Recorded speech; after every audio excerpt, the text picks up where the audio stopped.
you might land. Okay, Erev Tov. As we said, our topic for tonight is going to be: does the legislation by the state have religious status? We're discussing the general the topic that we're dealing with is the question of how do we relate to the state of Israel as a non-religious state. It can be positive and can be negative.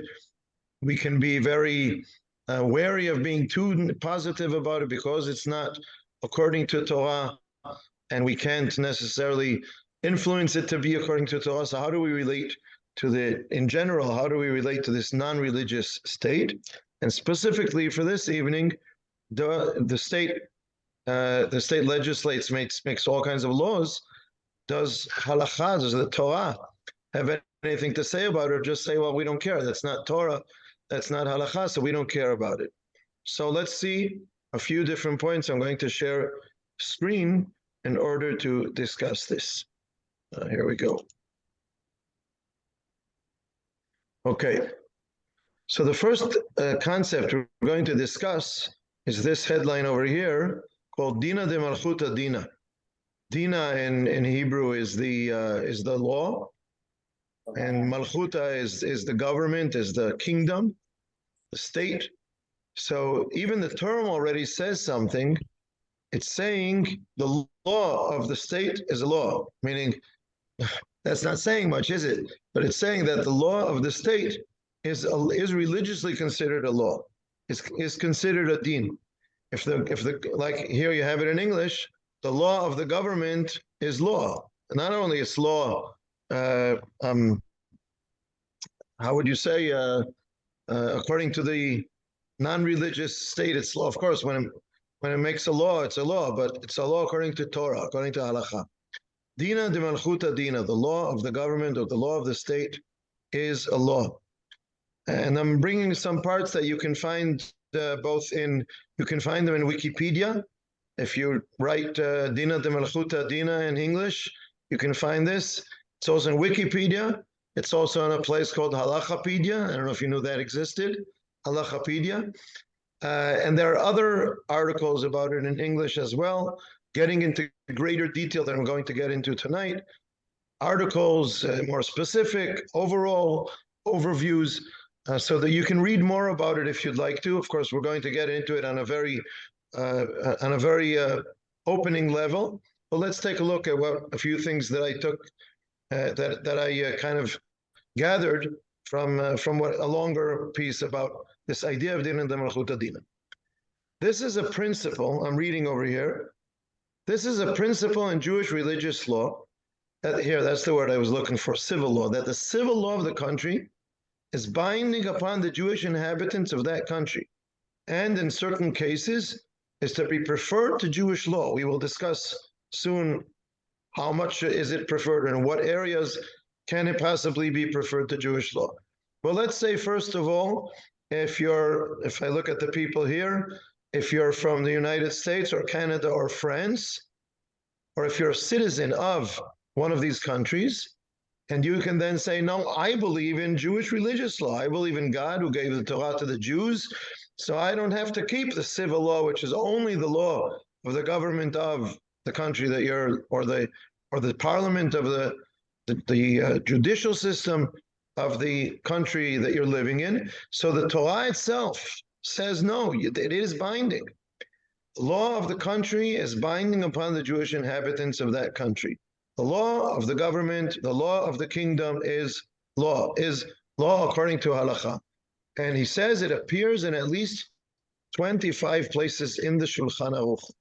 And the basic compilation of Jewish halakha, written in the 15th and the 16th century by Rabbi Yosef Karo, it appears 25 times that he says something that this is binding because of this concept of Dina de Malchuta Dina.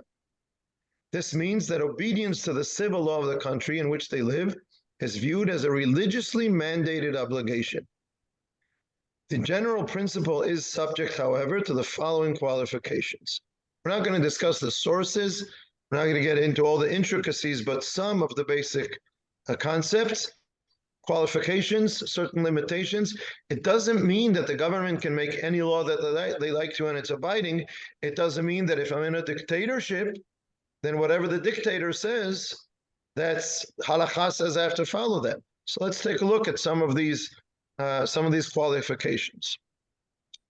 The government enacting the law must be one which is recognized by Jewish law as having legitimacy. Basically, what that means is that it's legal according to that country's law, assuming that it's not not a dictatorship, not a person who just takes power by force. Someone who takes power just by brute force, by force of weapons, is not a legitimate government. So whether it's socialist, or it's a Republican, or it's a republic, or it's a liberal democracy, that's not the question right now. The question is it a legitimate system of statehood? And if it is, then the law of that state is legitimate and binding according to halakha. The law must apply equitably to all the inhabitants. That's clear. First of all, it's clear because otherwise it's not legitimate. If it's a law for one part of the society to rule over another part of the society, and it's not one law for everyone, so that's already not legitimate. But there's another reason for this requirement, and that is that it shouldn't be a law that is going to be used against the Jews.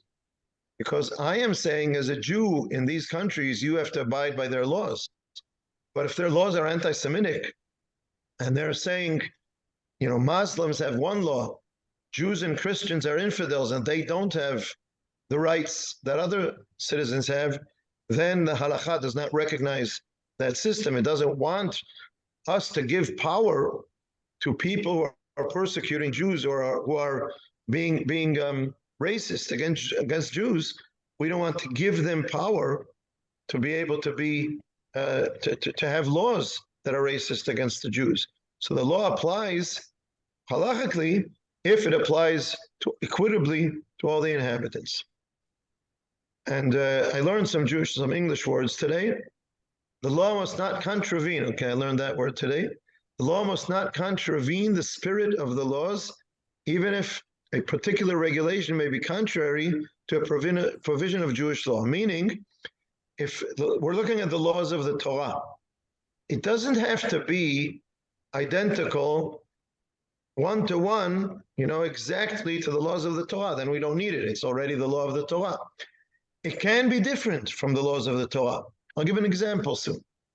But it can't be totally against the spirit of the laws. Meaning, again, if it's not humane, if it's not moral, if it's an immoral law using force, things like that, if it's against Judaism, if it's against belief in God, these kinds of things, that cannot be a law about which we would say the idea of dina de malchuta dina. But if it makes a certain change, I'll give an example soon, then it's legitimate. Whenever a state law infringes upon a prohibition in the Torah or something permitted in the Torah, the laws of dina de malchuta dina do not apply. Now, a moment ago, we said that even if it's contrary to a provision of Jewish law, it's okay. So what he's saying here is if there's a clear prohibition in the Torah, it's written clearly, explicitly in the written Torah, and this goes against it, whether it's lo tirtzach or lo tinaf, you're not allowed to murder, you're not allowed to perform incest, you're not allowed to kidnap someone. Lo tignov in the Ten Commandments, by the way, is interpreted by the rabbis as forbidding kidnapping. The reason is because if lo tirtzach and lo tinaf are punishable by death, then it can't be don't steal money. It has to be don't steal people, which is in the Torah punishable by death. So it's kidnapping. But in any case, these things like that cannot be overridden by a state law. Now listen to the next sentence. Regarding mamona, I'm going to let this go down a little bit. It will be easier. There we go. Regarding mamona, which means civil economic matters. Mammon in Hebrew is money. Regarding issues, monetary issues, the dina could legitimately supersede even Torah law.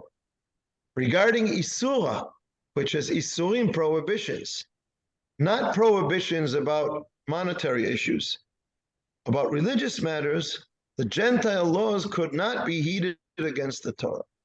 Meaning, if the Torah puts in place certain rules about how you sell and buy things, or when a person took a loan, he does have proof, he doesn't have proof, he does have to return the loan, he doesn't have to, the person who gave them the loan takes him to court, he has proof, he doesn't have proof, he has to swear that he did, that he didn't. There are all kinds of rules in the halakha. How you acquire animals or movable objects is one thing. How you acquire land is another thing. If the state puts in place laws about how you buy land, and it's different than the laws of the Torah, that is okay, that's legitimate. It can supersede the laws of the Torah. If according to the laws of the Torah, there's no law in the Torah about buying something with a credit card. Okay, so when is it binding? When is it considered A, sold it, B, bought it, and you can't go back, you can't say, no, I want to give it back. It's legitimate that the state makes laws about that, and even if it's not something that the Torah said, or even if it goes against, it can override a law of the Torah. But the state laws cannot decide that now it is permissible for Jews to eat pork, or that you cannot keep Shabbat. The state cannot say, the state can say it, the halakha won't recognize it. Everyone has to go to work 7 days a week, even on Shabbat, even on Chagim, okay, not Shabbat. The regular state laws are that you work 5 days a week, 6 days a week, whatever it is, but they don't have off for the Chagim of the Torah. But if they don't allow a Jew not to come to work on a day which is one of the Chagim of the Torah, then the halakha will not recognize that. These are issues of isurim that the Gentile laws cannot override the Torah. Okay? So I think that's clear. Soon I'm going to stop and open up for questions or comments. One other thing, in cases of abuse, it was permitted to evade customs and import tax. I'm quoting this sentence to say that in a regular state, which has a democratic, it doesn't matter again what kind of exactly framework the state has. It has a legitimate framework of government, and it has taxes. It is forbidden, according to the halakha, to evade these taxes. But if someone takes power by force or in a way of abuse, and then he has customs and you can get around it, I'm not sure it might be dangerous, but that's a different question. But it's halachically permitted. The example given in halakha, this is what was apparently around in those times, is that when you had to cross a bridge over a river, there was somebody there you had to pay to cross, or you had to pay for the goods you have with yourself and so on. And if it was led by the government, what was then considered the legitimate government, it was forbidden according to halakha to evade paying those taxes. But if this was someone who took that bridge by force, the government isn't strong enough to stop him from it, and you can wear 5 sets, 5 shirts. You're wearing one, but you bought 4. But now you want to wear all 5 so that he won't notice that you're bringing shirts across to sell them and do business. If you can, then it's legitimate to evade paying him because he's not legitimate. So that's just an example of saying that if it's the government doing things in a legitimate way, it's not permitted according to halakha, then you're obligated to keep these rules and laws according to the halakha. But if the government is not, or the person who's carrying it out is not legitimate, then you don't have to. Included in the general scope of the term's definition are the legal deeds and documents held in a non-Jewish and secular, held in non-Jewish and in secular Jewish courts of law and registry, which are viewed as valid, meaning that if a court has laws and registries, it makes a contract, it brings down a court decision and things like that, it's held in a non-Jewish court of law, or it's held in a secular Jewish court of law, it is viewed as valid, as long as it's within the definitions of what we said before. The statement Dina de Malchuta Dina, this was an interesting comment, is a nod, like nodding yes. It's kind of accepting to Jewish, here's another word I learned today, acquiescence, okay? Acquiescence. Acquiescence to Gentile authority as also to Jewish secular authority. Meaning we don't have to be happy about the situation. I'm much happier living in a Jewish state in the state of Israel, in the land of Israel. But if I'm living in a Gentile, in a non-Jewish state, the authorities are not Jewish, and maybe I'm not so happy about it because I would prefer to have a Jewish rabbinic leadership leading the way. That's fine, that's what I would prefer, but that's where I'm living, and it's a legitimate government and a legitimate form of governing and of state, then I have to accept it. I might not be extremely enthusiastic about it, but I have to accept it. And also in a Jewish secular authority, I'm not happy about it. I want a Jewish religious authority. I want the Jewish Beit Din. I want government to be run according to Torah. But it's not. But it's a Jewish legitimate way of putting a state together. I have to accept that authority as well. It's not 100% agreed. The majority of rabbis hold that Dina de Malchuta, Dina applies to both Jewish and non-Jewish governments. Most of the majority of authorities say that. Some say, I brought this in smaller font, some say that Dina de Malchuta, you see, here it's from an American who says Dina de Malchuta. Some say that Dina de Malchuta doesn't apply in Israel. I'll tell you why in a second. However, most authorities rule that it does apply. So if you want to say there are one or two rabbinic authorities who say it doesn't apply in Israel, and I'm not gonna pay taxes, I'm gonna round taxes. So I don't think it's a nice thing or the right way to do it. You don't usually do that about other halachic issues, and most authorities and the general accepted halachic ruling is that it does apply in Israel. And it's an interesting notion. Look at this. Medieval halachists developed two approaches to the Dina rule, the Dina de Malchuta rule.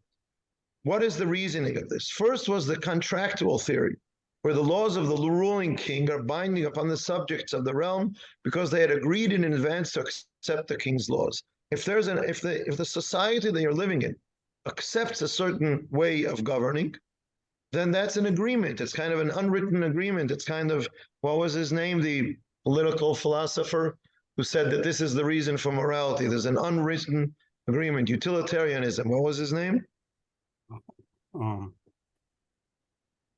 Yeah, okay, I also forgot.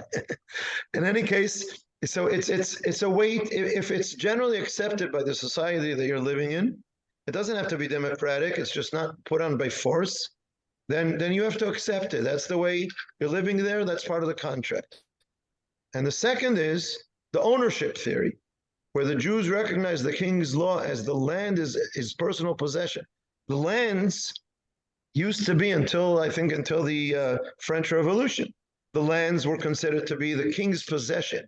So you're living on his land, you have to live by his laws. And some of the commentators support this theory, this idea. And because of this idea, a Jewish king in Eretz Yisrael doesn't own the land. So because he doesn't own the land, maybe a Jewish king, we don't have Dina de Malchuta Dina. A Gentile king in a different country, yes. But the Jewish king doesn't own the land of Israel. Only God owns the land of Israel. So you don't have to accept it. But it's not the accepted opinion. The accepted opinion, whether it goes by the first explanation or by some other more simple, basic, straightforward explanation, is that Dina de Malchuta applies to a Jewish government, applies to the state of Israel, and so on. Last comment, there may be differences on several issues between rabbinic courts versus secular state courts. They could be on marriage issues. when you break up a marriage, how are the finances divided? We had a case like this. There are two examples. One is that according to halakha, it is not equal between the man and the woman. According to modern courts, it is.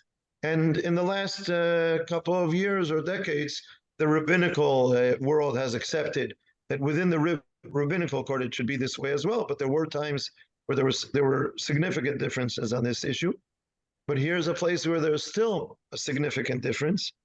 If one of the two parts of the couple was not loyal to the other and had an affair with someone else, and that's what breaks up the marriage, according to Jewish law, that person loses their, not 100% of their rights, but loses a lot of their rights in the divorce. And a secular court in Israel ruled that ruling goes against the basic concept of freedom, which is one of the laws that is considered a what do you call it? A chok yesod. I don't remember what that's called in English. Basic law. Sorry? Basic law. Basic law. Chok yesod kvod ha'adam v'chiruto. The basic law of every person has a right to freedom and so on. And so a person who's married has the freedom to fall in love or to have an affair with another person. So because they have this freedom, so you can't use it against them when it comes to divorce. So if you ask me, this is one of the places where I agree with the religious world and with the religious courts that this is a terrible mistake, that freedom is not a value that overrides all other values. You entered into an agreement, you minimalized, you marginalized your freedom. You enter into an economic contract with someone. You don't have freedom to do whatever you want. You're in a contract with someone. You entered into a marriage. Part of the marriage contract is being faithful to one another, and that you gave up part of your freedom for something better than that. And you can't say, oh, it goes against the basic law of freedom. But okay, here's a place where you have a difference today in Israel between what the non-religious courts decided and the religious court decided. And here you're going to have to follow the non-religious court if that's where the couple went in the divorce, because you have no other choice, not because halacha recognizes it. Because the state is not going to let you do otherwise, but halacha here will not recognize that. Another place where it's interesting to note that there's a difference is in what's the word in English? When you're in inheritance. Because the basic Torah law, I think there should be a rabbinic enactment to automatically override, even if a person wants to do this, but it's not the way it works. The basic law of inheritance is that sons inherit and daughters don't inherit. I have yet to write a will. Every year for 5-10 years already, my wife and I have been saying, this summer we're going to do it. We said that this year also, we didn't do it yet. We know it's important, if God forbid something happens, it's important that the children have a will. I'm not afraid of them fighting about it, but it makes it a much more clean, easy process. But in any case, the Torah law is that the boys inherit and the girls don't. So what we usually do today is you make a special will and you say, and you do, and according to halakha, there are ways to make sure that it's divided equally between all the children and things like that. But if a person didn't do that, so the rabbinic court will come to the boys and say to them, this is what it should, this is what's right, this is what you should do, this is what your parents would have wanted. But if you have a jerk who wants to take all the money to himself and not divide it with his sister or sisters, the rabbinic court will not enforce it upon him, and the civil court, of course, will. So these are examples of places where there's there are differences. But generally, the first thing I'd like to say today is that this idea of Dina de Malchuta Dina is saying something very simple. If a country is governed in a legitimate way, you have to help it function in that legitimate way. And you can't go against its laws. And that's part of just being a mensch. But halakha recognizes it recognizes it as something that is abiding according to halakha. So the state of Israel is one of these countries in the world. I agree, it is not Mashiach, it is not full redemption, Geulah Shlema, but we want it to function positively, effectively. We want it to be strong. We don't want to weaken it. We don't go against, if the state puts in place laws, we abide by those laws. If they will put in place a law that does not enable me to keep the Torah, then it's not legitimate, and we'll see what we have to do about it. But just because it's not religious law does not mean that Jewish halakha doesn't say it has a place, an abiding place in our lives. So this is point number 1 for today. And now let's open up for comments and questions or whatever you'd like. Go ahead. I'm holding up my hand with 5 appendages, 4 fingers and 1 thumb, because I have 5 comments, and I really hesitate to push them in front of everybody. I think you've opened up a discussion on a topic that's crucial and extremely controversial. So I'll try to go through my 5 points quickly, and I certainly don't want to exclude other people, or far from it. Number 1, Shulchan Aruch was written at a time in the world's history when there were no such things as democracies extant anywhere in the world. So perhaps none of the governments at the time were legitimate. Number 2, you answered another question I had about whether this would apply in Israel or not.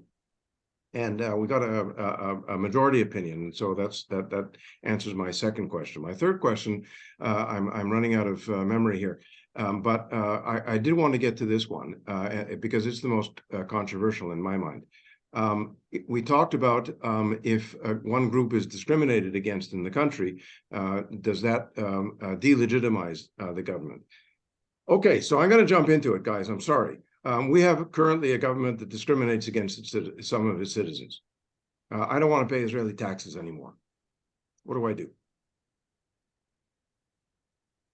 4 and 5? No, they are pale in importance. Okay. So first of all, let me say about 1 and 2. Good. 1 was about lack of democracies. First of all, the laws were written in the time of the Talmud, which is way before the Shulchan Aruch. And also in the time of the Shulchan Aruch, there were no democracies. But there were legitimate and illegitimate governments. There were kings who used force. There were kings who were accepted and loved by the people. It wasn't always in such a way that there were reasons why there weren't revolutions in most places most of the time, because there was an accepted form of government or an accepted lineage of a certain king, certain royal family. So that was considered legitimate in those times. And for all I know, in a few hundred years, somebody's going to invent some other form of government, and democracy will no longer be acceptable because for whatever reason, I don't want to get into another controversy. But those were considered legitimate, so that's okay. Number 2, it's not only majority; it's a tremendous majority. It's 1 or 2 dissenting views, but it's a very small minority of dissenting views. It's generally accepted that these concepts do apply in the state of Israel. Number 3, the controversy here is not about Jewish law, about halakha. It's about what situation are we in, because people who are demonstrating on the other side of this division are saying we got 64 Democratic seats in the Knesset. No one's arguing. No one's claiming that the results of the elections were forged. So it's legitimate, and now it can do what it decides according to this majority. And where do you draw the line? And others are saying it's doing things that are legitimate. Others will say all the governments since 1967 or since 1947 are not legitimate because they're not giving equal rights to people they're governing over, the Arabs. So these are questions of maybe it's a philosophical question of what's legitimate or what's not. But yes, we have to argue about these questions and discuss them in our society, and that will lead us to the result of accepting the state of Israel or not. I don't think we have to go to this discussion of Dina de Malchuta Dina. I think we all agree, and apparently not everyone in the country does, but all of us here agree that we should serve in the Israeli army. And here we have people who totally agree we should serve in the Israeli army, but they're saying that they're stopping to serve in the army because they don't want to serve a dictatorship, and it's no longer legitimate to ask them to do that. So some of us think that's extremely dangerous, and that we're far from the point of reaching that kind of decision. And others think that it's justified. So these are questions. I don't think the question comes up about what we're saying today. I think it's a general question about how do we reach a decision about where we have crossed a line that makes things illegitimate, no longer legitimate. Okay? So I don't think you can discuss this without kind of it takes politics for any government to be effective and to be able to impose its will on the people. I was going to ask a question early on. Back in the days when there was no state of Israel, there was no really safe place for Jews in the world, and many Jews wound up in Muslim countries because they were the most accepted, but they certainly weren't equal. And they certainly had exactly the situation you described earlier, that they were under obligations that the Muslim citizens were not. And yet they accepted it and moved on. So obviously external forces will change the way you're able to respond sometimes. In response to what Mark said earlier about what are your obligations, there are people in the United States who are extreme. Many of them are members of kind of anti-government militias, and they claim that the government of the United States is not legitimate and they're not obligated to pay taxes, to follow the laws of the land, and they're fine to believe that. They usually wind up in jail. It doesn't mean there are no consequences to those beliefs. So Mark may be free not to pay taxes, the government may be free to put him in jail. You don't get it both ways. Freedom of speech is great until somebody hits you in the face. There's obviously not going to be an easy answer to any of this, and we're going to have to decide, if you really feel that you're being oppressed by your government, you have to decide what are you willing to do about it. One of the easiest things to do about it in Israel or in the United States is wait till the next election and see if you can win the majority. Then you get to do what you want to do. I think that's the way it works. Eliezer. And what both Mark and Mike said, I would tend to distinguish between the legitimacy of the government and your actions that you take against the government. Now, like, you might decide you don't want to pay taxes or you don't want to serve in the army, or you might decide that you're not going to do those steps. But a government that does not honor its citizens. Oh, and there's also a difference between citizens and non-citizens. I think every country in the world almost distinguishes between citizens and non-citizens. But there's an argument that a country that discriminates against certain of its citizens is not legitimate. And there's a question what you do about it. But I think that's a basic premise. No? What do you think? It's a basic premise, but then the question is, where do you draw the lines when there are what some people would consider legitimate considerations to have cases that are extraordinary and deviate from that rule, and then you have the argument: are those legitimate reasons or not? It could be that there's a danger that certain parts of the population pose a threat to the country, to the government, to the general framework of the country. It could be that that they don't want to accept this form of what the state is, and all kinds of things.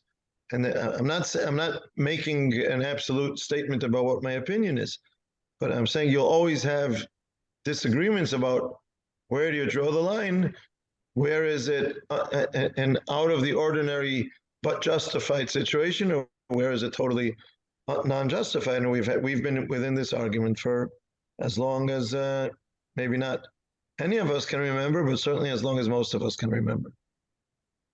Well, I mean, like a while ago, I had a terrible infection in my finger. I almost lost my finger. And there was an Arab medic in the hospital that saved it.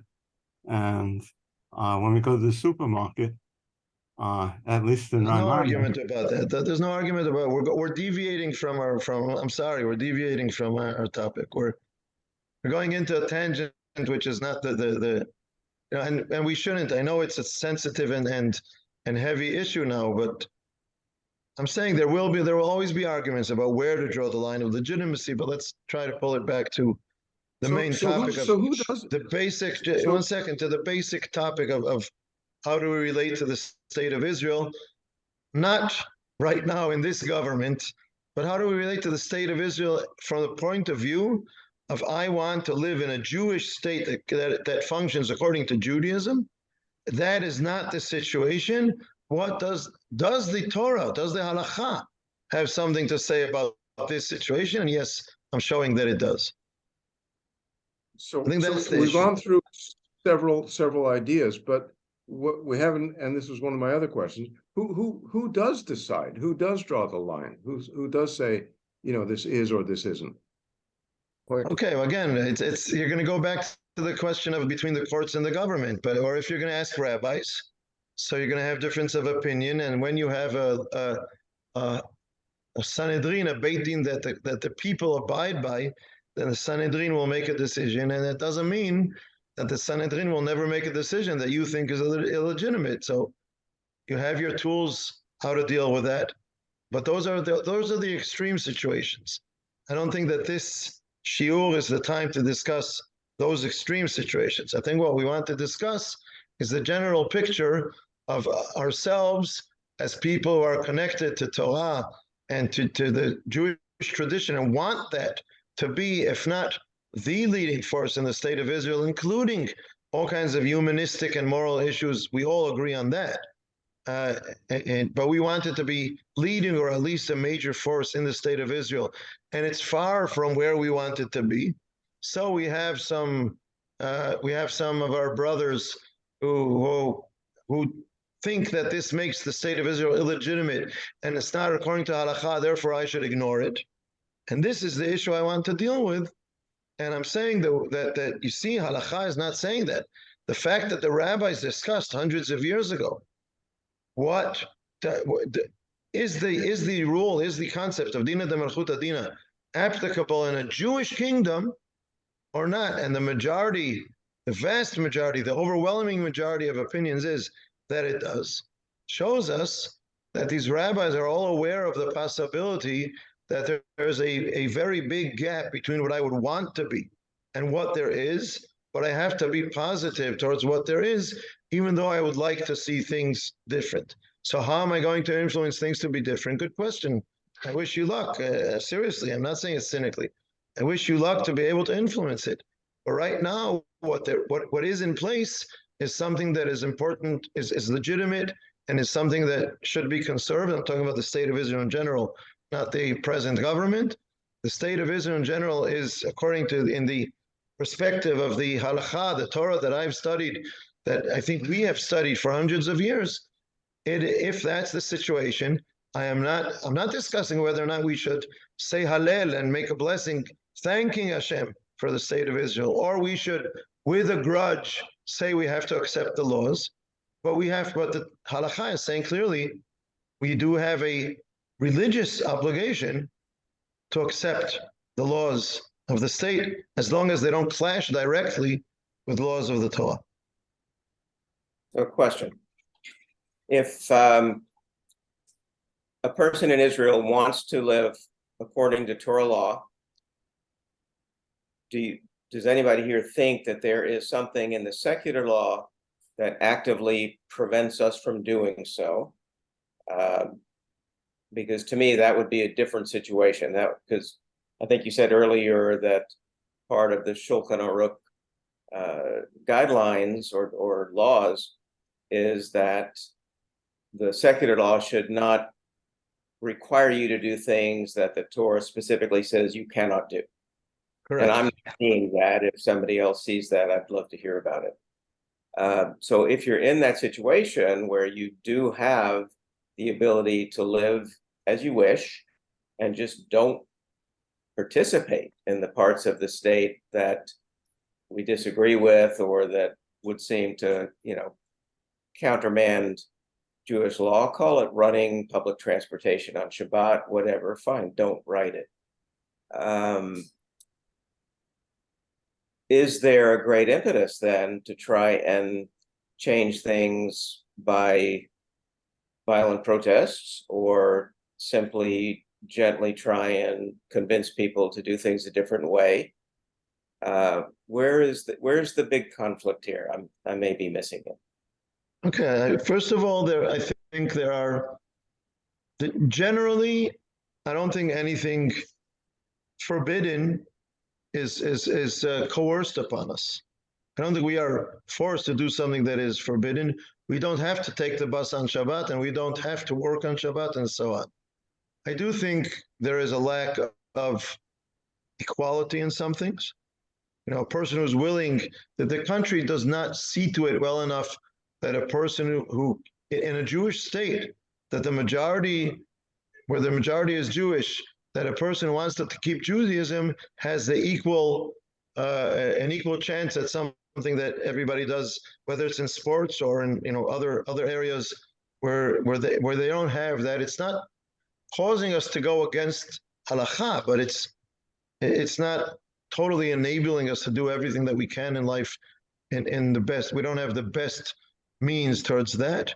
Sometimes it's even to an extent, to a mild extent, infringing upon our ability to keep the laws, because, for instance, if our taxes, we should pay taxes.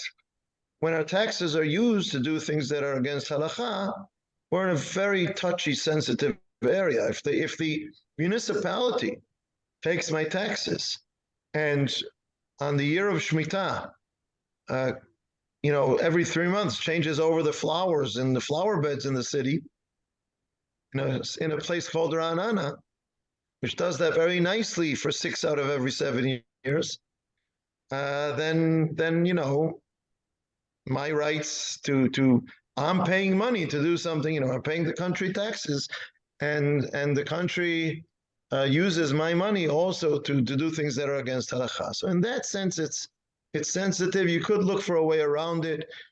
You could say, well, I'm making a clause, between myself and the government or the municipality, and I am giving my money for paving roads on Shemitah.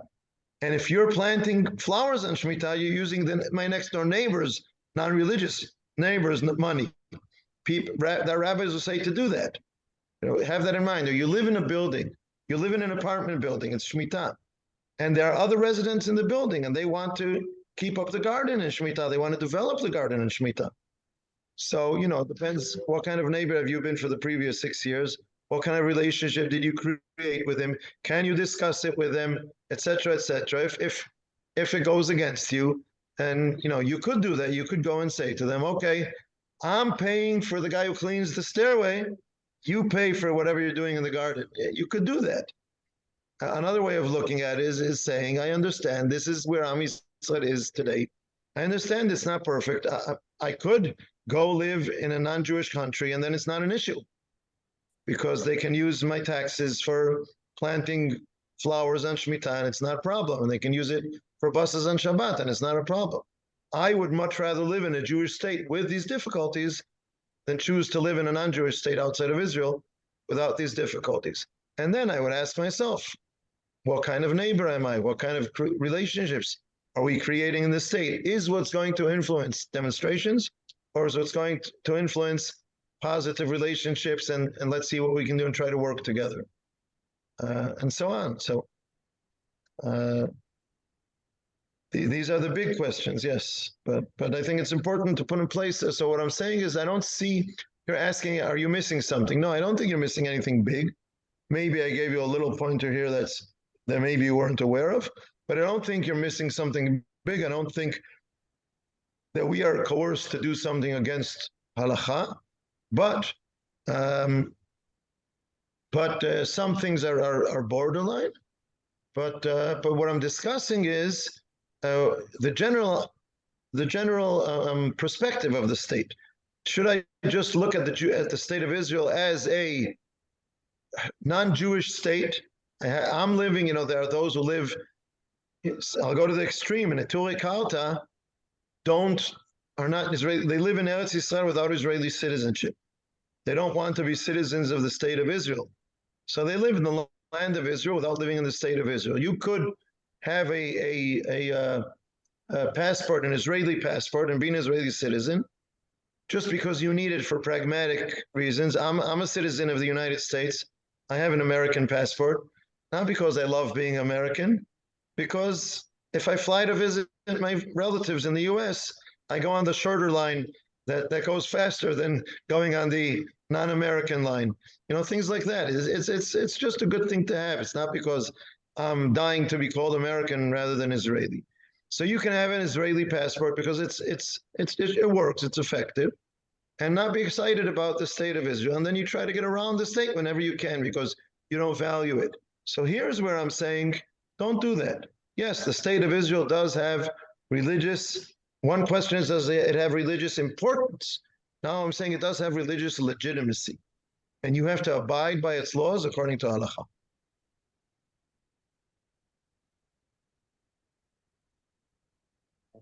Okay? Should we move on to another idea? I think we have time for one more idea.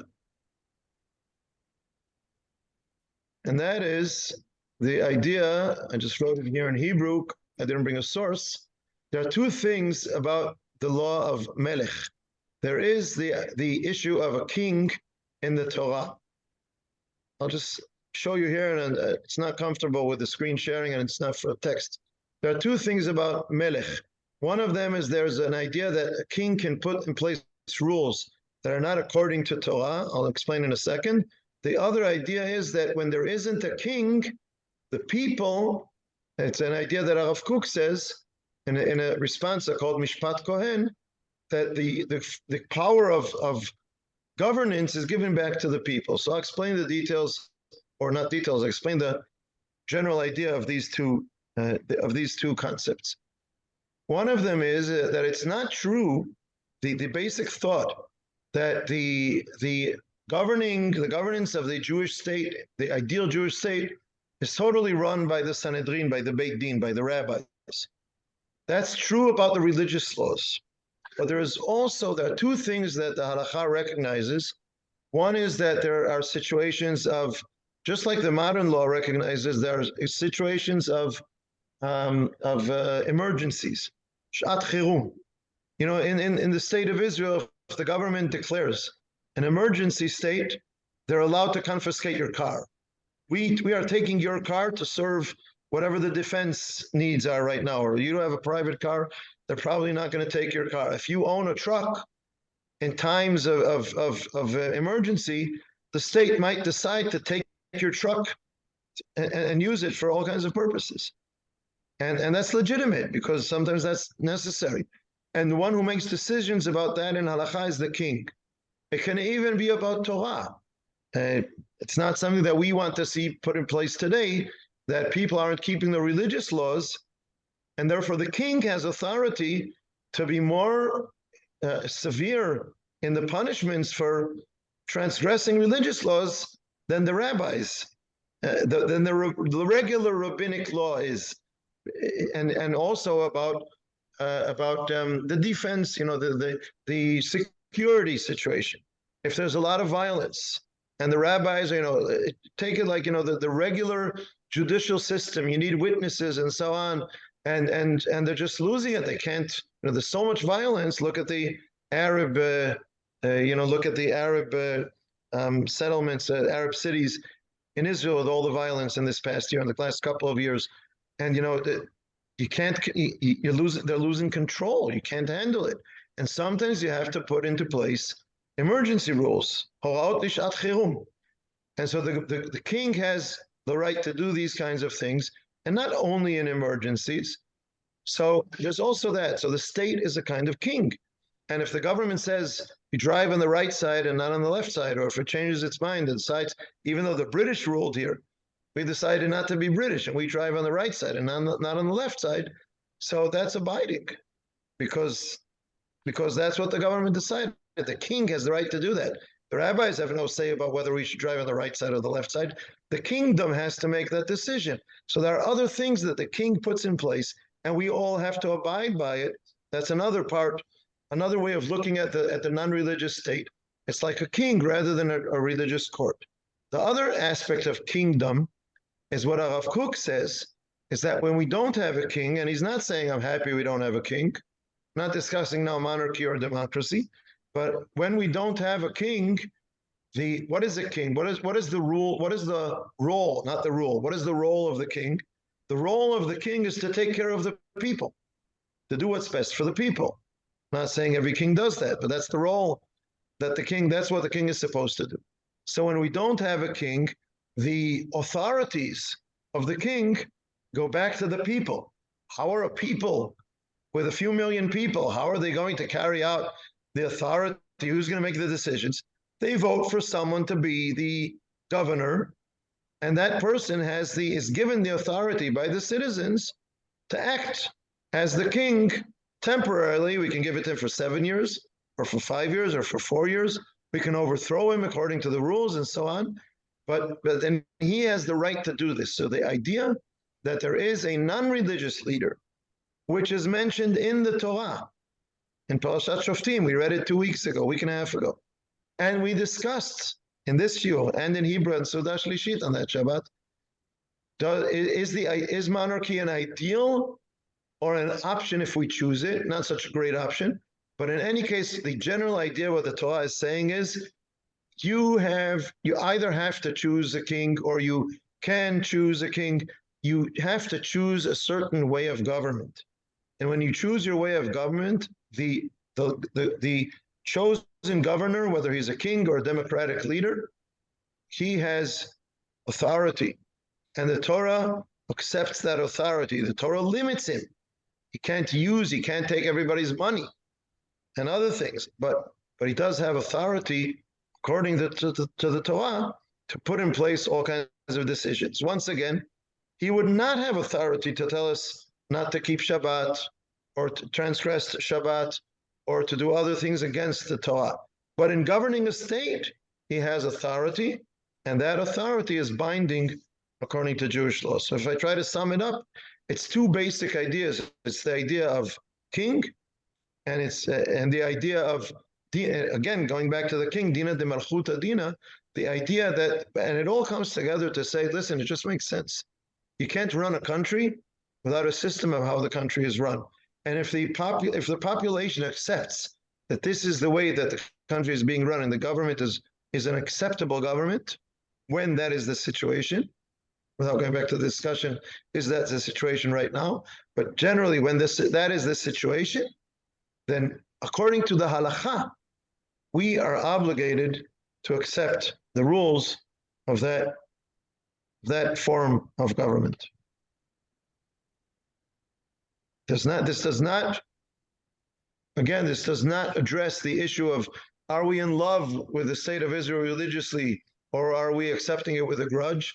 What was that word that we saw in English that you told me I mispronounced? Acquiesce. Yes. Do we acquiescently accept the rule of the state, or do we enthusiastically accept the state of Israel? But in any case, that's a question of attitude. It's not the question of is it abiding or not. It is abiding according to religious Jewish law. I think that's So an what important thing to know. what you've described, I think, is sort of the definition of a democracy, where power derives from the people.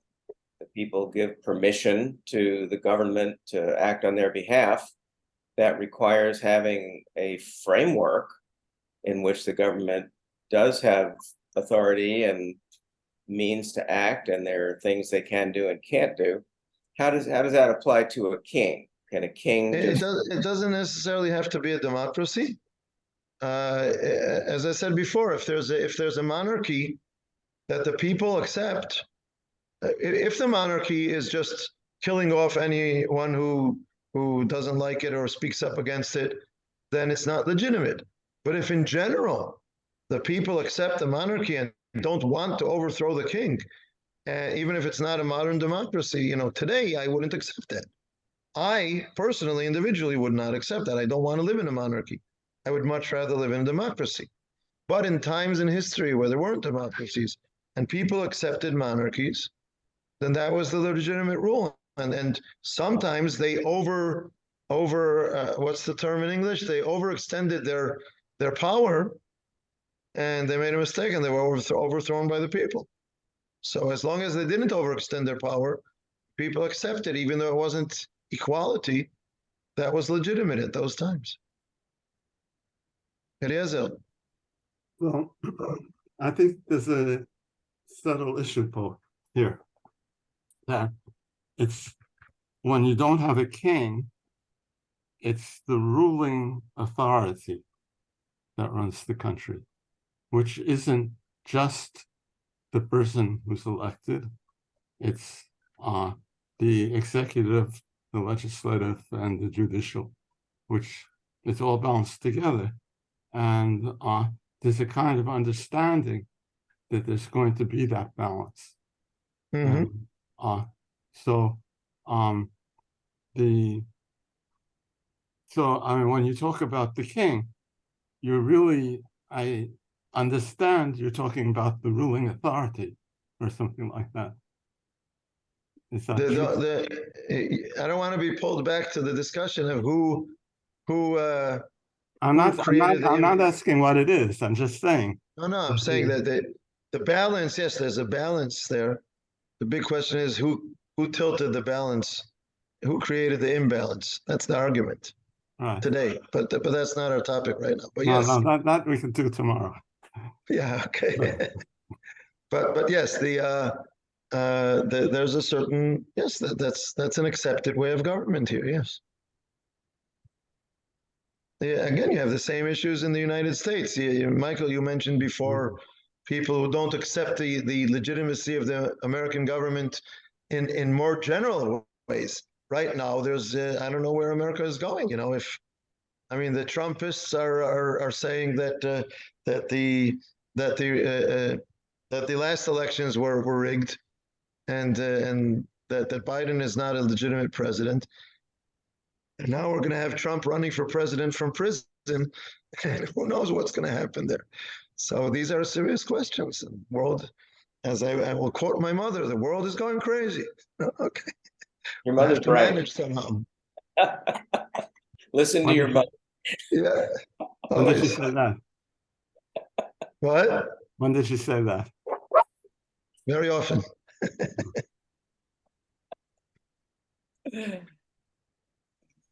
Okay. There's a cute expression, it says that the whole world is going crazy lately except for you and me, and you've been acting a little funny lately. There's a great Reb Nachman Breslov story about that where some advisor has a dream, or the king has a dream, that everyone who eats from this year's crop is going to go crazy. And they can't, what are they going to do? So they decide, the king and the advisor, that they're going to keep some crop from the last year for themselves so they don't go crazy. But then they ask themselves, okay, but how are we going to know that it's us who are normal and everybody else is crazy when we're the only ones who are normal? So, good question. Would you be willing to sort of analyze this legislation about grammatical selection in maybe some sort of objective way, but just so that we understand what it is. I'm not sure how much of it I understand myself. I can say, first of all, let's take it out of this recording. Let's end the shiur for tonight. Oh, okay.